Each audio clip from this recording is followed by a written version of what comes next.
Ba't di ka nagre-reply? Sorry, tulog ako eh. Diyos ko naman, Z. Ganyan naman lagi. Ito, pang dinner mo na lang. Kumain na kasi kami ng mga co-workmates ko. Ay, nako. Ano? Sinisipon ka? Hindi, ano lang, uling lang. Napuwing. Nakapatay electric pa, no?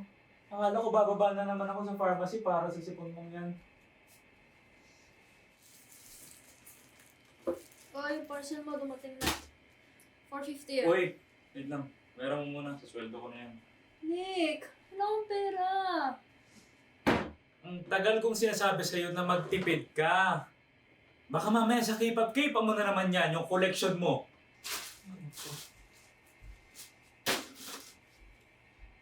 Hindi sinisipon. Pero umiiyak. Bakit umiiyak? Feel ko sa trabaho na naman yan, no? Napakahirap maghanap ng trabaho. Sige, tahan ka na. Tahan na. Anuhin?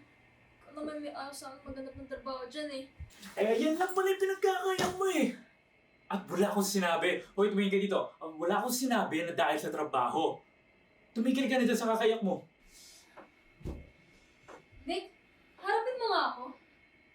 Ano? Harapin mo ako. Ako pang pagsisigawan mong babae ka? No, anuhin? Diyos ko, lahat na lang ng bagay kahit sa pinakamadali, pinag-iiyakan mo.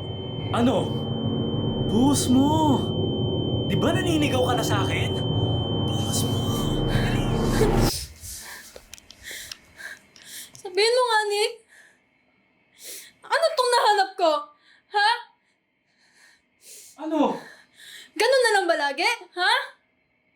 Ano? Aawain mo ako ngayon? After all the things that we did, ako ang naghirap. Ano? For what, Z? Ano? Parang di alam ah. Ano nga yun? Tayo mali siya ka ba? Pwede ba? Bakit ako pa mas nagmumukhang may kasalanan ngayon? And you don't even have the balls to tell me the truth! Please! Magkaroon ka nga ng utak, Nick! Kasi yung puso mo, wala nang kwenta eh! Ano nga kasi?